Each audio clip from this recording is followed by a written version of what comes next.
Pedro Martins não é mais diretor de futebol do Cruzeiro. Só para alguns números aqui para que nós possamos ilustrar.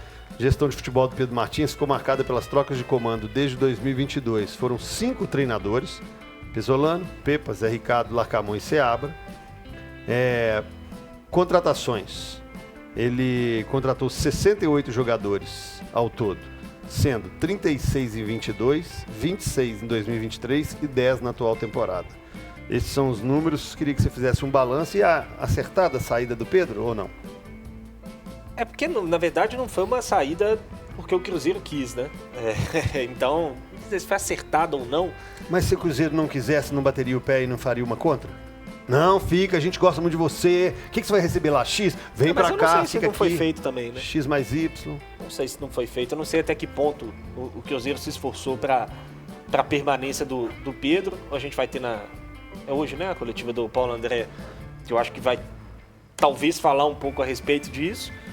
Mas assim, era uma figura que já estava desgastada, né? Com o torcedor. E que eu acho que isso tudo foi colocado na balança dos dois lados, né? Tanto do lado do Cruzeiro quanto do lado do Pedro Martins, que foi quem tomou a decisão de sair. Eu acho que essa questão do desgaste, que é meio que natural com o tempo também, né? A função de diretor de futebol, ela é uma função desgastante. Também ela não tem a mesma rotatividade da função de treinador, mas também é muito difícil a gente ver um cara ser diretor do mesmo clube aí 5, 6, 7 anos. É raro. Por conta desse desgaste meio natural mesmo. Porque no futebol mais se perde do que se ganha. E o torcedor quer ganhar sempre. Então é natural esse desgaste acabar em algum momento chegando também à diretoria de futebol. É evidente, CJ, eu já falei muito a respeito disso aqui. Eu venho batendo na tecla disso desde antes do Pedro Martins vir aqui na 98, depois do título da Série B, e assumir que erraram muito. Quando estava ainda aquele clima de euforia total pelo título da Série B, depois de 3 anos muito difíceis, eu já falava que a diretoria de futebol do Cruzeiro errava muito. E acho que errou muito nesse processo. Muito mesmo. São 68 contratações ao todo, e dessas 68, uma quantidade enorme de erros, muitos erros na questão dos treinadores, tanto de momento de saída quanto de escolhas pré-chegadas. Mas acho que o balanço é extremamente positivo da passagem do Pedro Martins pelo Cruzeiro. Se a gente olhar para o que era o futebol do Cruzeiro um dia antes da chegada do Pedro, e a gente olhar como ele entrega o futebol do Cruzeiro um dia depois da sua saída, a melhora foi brutal em vários aspectos. Aspectos estruturais, aspectos financeiros. O Cruzeiro se organizou financeiramente, o Cruzeiro saiu da página policial e hoje ele está na página esportiva. A gente não fala mais de atraso de salário, de atraso de pagamento, de clube cobrando o Cruzeiro. Isso acabou no clube. E acho que isso é muito pela gestão também, não é só o Pedro Martins. O Cruzeiro tem falado muito de não é bem um conselho, né? Mas de decisões tomadas de forma mais agrupada do que de colocar na mão de uma pessoa só no futebol. Mas o Pedro era parte importante desse processo e acho que o torcedor que reclamou muito pode sentir falta lá na frente, dependendo da escolha que for feita aí no mercado, que é muito difícil. O Adroaldo terminou o boletim dele perguntando: e aí, quem que vocês acham que pode ser o nome? E assim...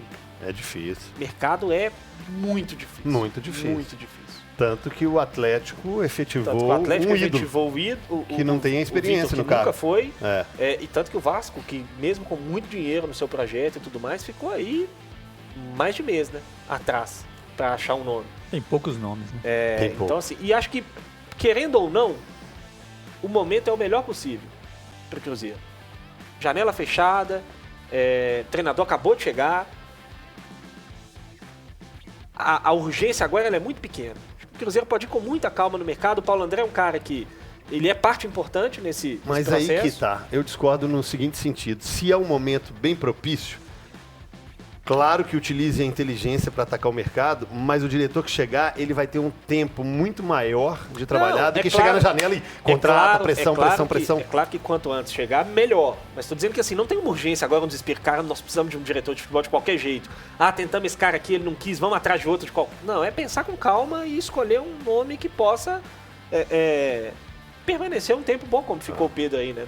Um pouco mais de 2 anos à frente do clube. Ô, Cabidão, eu quero ouvir você. Ontem o Guilherme Mendes no FDP trouxe a informação de que fontes que passaram para ele lá dentro do Cruzeiro, de que ele era muito querido. O Pedro Martins era muito querido dentro do Cruzeiro. Sem dúvida. E de que o clima era de despedida, de tristeza, de melancolia, tristeza mesmo, pela saída de um profissional, segundo as fontes do Guilherme, extremamente querido e profissional dentro da instituição. Como é que você vê essa saída? É lógico que o torcedor pesa muito o momento e também os erros. E muitas pessoas comemorando. Mas eu estou falando, gente, é uma informação interna, tá? Que foi passada pelo nosso colega aqui, Guilherme Mendes, que teve essa informação de que uma pessoa muito querida e que todos lá gostavam dele.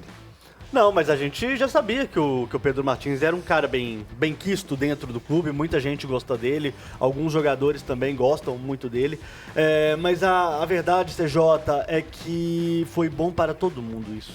A saída do Pedro Martins foi boa para o Cruzeiro, a saída dele do clube foi boa para ele, e para o Vasco talvez seja uma oportunidade para ele ter talvez um orçamento maior para trabalhar, porque a verdade é que quando a gente via o próprio Pedro Martins trabalhando, ele sempre falava pra gente com relação à questão de ser criativo no mercado. Porque quando ele ia atacar um jogador, já tinha outro que dava uma oferta que era o dobro que o Cruzeiro, não é nem que queria oferecer não, que podia oferecer. Então nisso ele vai ter muito tempo, vai ter muita possibilidade de mostrar um pouco mais do seu valor como diretor de futebol. Agora, qual foi a expressão que você usou, Grice, para falar da passagem do Pedro pelo Cruzeiro? Não me lembro agora. Mas foi algo que foi muito bom, grande, excelente. Para mim, não. Eu acho que tivemos aí alguns momentos com o Pedro. Na chegada dele em 2022, o ambiente do Cruzeiro já estava bem mais propício a trabalhar, porque já era ali a efetivação da SAF, né? O Cruzeiro, de repente, já teve ali um aporte financeiro que podia ajudar um pouco mais no desenvolvimento de um elenco para a Série B. Você vê que o Pedro Martins, ele foi muito bem na montagem do elenco da Série B. Mas quando teve que aumentar um pouco o nível, quando teve que aumentar um pouco mais o sarrafo, ele patinou. E patinou forte. Esse ano, principalmente, a gente tá vendo que o Cruzeiro tá tendo muita dificuldade na montagem desse elenco. Acho que tem algumas coisas que a gente pode discutir. Primeiro, se o Pedro tinha essa autonomia total. Isso é ótimo. Ontem foi né? dito isso aqui no FDP. Falaram isso. Para contratar, para sugerir os nomes, para aprovar ou para desaprovar algum nome. Eu não Total sei. não. Eu não Total sei não, se ele tem. Assim, porque a gente pode pegar como exemplo alguns executivos. Eu acho que, por exemplo, Rodrigo Caetano, Alexandre Matos, por exemplo, Alexandre Matos sai do Vasco provavelmente porque ele não tinha autonomia que ele gostaria. Que ele já teve em outros. Que ele já teve em outros lugares. Então, assim, são poucos, tá? Que batem na mesa e falam, não, eu quero esse jogador, eu quero dessa forma. Mas isso foi conquistado, né? Pelo tempo e pela casca dos caras. Pois é, então aí a primeira discussão é essa. Até onde o Pedro tinha poder de fala. É um bom questionamento. E aí, a partir daí, que tanto de dinheiro que ele tinha? O Cruzeiro nunca abriu o cofre para ele trabalhar. Pelo menos me parece isso. Não. Ele tinha que ser criativo mesmo no mercado. Sem dúvida. Então, assim, ele nunca... Eu acho que o Pedro teve uma dificuldade na comunicação. As entrevistas do Pedro não foram boas. Exatamente. As últimas, então, foram... Então, assim, eu acho que ele não conseguia se expressar da melhor maneira. E isso causava um desconforto no torcedor. Porque o Cruzeiro não liberou dinheiro para ele trabalhar. Então, ele tinha que ser criativo. E não conseguiu, muitas vezes, trazer e montar grandes elencos. Esse é um problema.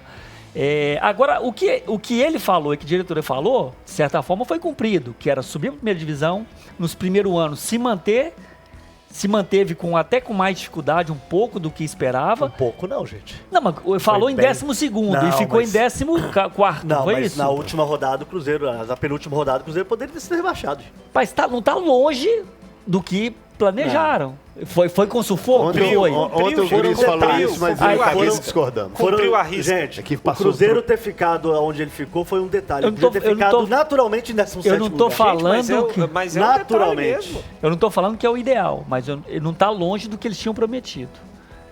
E aí, esse ano, ainda tá aí andando. A grande decepção foi a eliminação da Copa do Brasil. O Cruzeiro, dentro do que ele tá falando em meio de tabela no Campeonato Brasileiro, a gente vai ver. Mas para mim o grande erro da gestão dele, supondo que ele tinha autonomia direta para a escolha de treinador, não é nem na escolha do treinador, mas sim nas demissões. O Cruzeiro, para mim, cometeu os grandes erros, passando pelo Pedro, nas demissões dos treinadores. Porque, para mim, Pesolano era um bom nome, e aí quando ele saiu, ele queria ter saído em janeiro, não liberaram, aí ele ficou meio que arrastado e saiu em abril. Essas decisões esportivas foram ruins mesmo. Para mim foi uma boa escolha como treinador, mas a saída para mim não foi legal. O único erro na escolha para mim foi o Zé Ricardo, que saiu de um padrão. Aí depois você põe o Seabra como interino, ok, junto com o Autuori. Aí traz o Larcamon, boa escolha. Para mim, a saída de novo errada do Larcamon. Não poderia ter saído, na minha visão. E agora a escolha pelo Seabra não é errada. Mas daqui a pouco já se fala numa saída dele de novo. Então, os mais do que a escolha... de escolha e chegada eram ótimos, os de saída péssimos. Para mim, sim. Eu não entendi nenhuma justificativa na saída dos treinadores. E às vezes nem eles mesmos. Esse, para mim, foi o grande erro gestão Pedro. Contando, né? Imaginando que ele tinha autonomia para essas decisões. Quando você fala que você não entendeu, não compreendeu, não concordava da maneira de sair, os treinadores idem. É só ver as falas dele. O Pepa aqui, pra gente no FDP, e o Larcamon, ontem nós repassamos aqui da ESPN no México. Mas aí a escolha... o treinador vai sempre... Mas a escolha do Seabra, pra mim, ela foi errada agora. Ele manteve a linha, a mesma linha. Aí é que tá, eu já não acho. Manteve uma linha, você tá falando de filosofia de futebol e tal, mas a convicção em relação da diretoria de futebol com relação ao trabalho no futebol é nenhuma. Porque ele tava aqui em janeiro. Se eles tivessem convicção que o Seabra era o técnico, eles teriam mantido bancado e pronto. Mas aí eles vão, contratam o Larcamon, daquele jeito. O cara foi eliminado no Mundial de Clubes lá no Oriente Médio e tal. E aí quando você vê, de repente o Seabra tá de volta como o técnico de futebol. Isso não é convicção, velho. O certo é que agora Pedro Martins é passado na instituição Cruzeiro Esporte Clube. Desejamos sorte a ele e, obviamente, né, uma tentativa de melhoria, de progresso na vida, na carreira pessoal e profissional. É o que a gente deseja. Críticas, erros, isso vão sempre existir e não vai ser lá que eles vão parar de existir. É curioso, eu estava até conversando com um colega. Deixar de existir, que eu quero ver ele falar. Quanto menos dinheiro você tem para fazer futebol, menos você pode errar. Para você conseguir competir. Isso aqui ontem. Mas quanto menos dinheiro você tem, mais chance você tem de errar.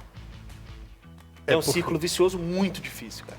É uma via de mão assim, dupla que você contratar um jogador de 100 milhões e esse jogador não dá certo, é muito menos provável do que você contratar um jogador de 1 milhão e ele não dá certo. Entendeu? Entendi. Quanto menos dinheiro você tem, maior a sua chance de errar. De contratar um jogador que não vai dar. Você vai ter que arriscar mais. Você vai ter que ir no mercado que ninguém quer. Você vai ter que conhecer um jogador que não os outros não conhecem, que não está no radar dos outros. No radar de ninguém. Então é um ciclo vicioso muito complicado que o Pedro viveu no Cruzeiro, que acho que quem substituí-lo vai viver ainda. Para ilustrar isso, o Cruzeiro gastou 11 milhões nessa temporada, contratando 9 jogadores. Nossa. O Atlético gastou só no Scarpa quase 30. O Flamengo gastou 80 no De La Cruz. Mas aí Então assim, qual que é a chance de dar... 16 no Quem tem mais chance de dar certo? O De La Cruz, que custou 80 milhões, ou um jogador que veio de graça porque estava sem clube? De dar certo, o De La Cruz.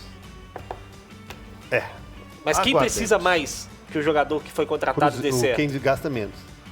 É um ciclo vicioso dificílimo do futebol. Aí está a criatividade, a expertise, né? A algo análise, que é pouco falado, mas que faz parte, a sorte. Não, falado sim. Ontem até o Cabido falou assim, a sorte acompanha bem quem trabalha certo. Exatamente. Ele falou que ontem assim, sorte existe para todo mundo, mas quem trabalha correto, muita gente vai falar, isso aí é sortudo demais. Você aumenta a chance da sorte. Quando você trabalha bem, você aumenta a chance da sorte. Aumenta a chance da sorte. Mas você ainda depende dela. E claro. do aleatório. Claro, o aleatório, gente, na vida, o aleatório existe. Imagina no futebol.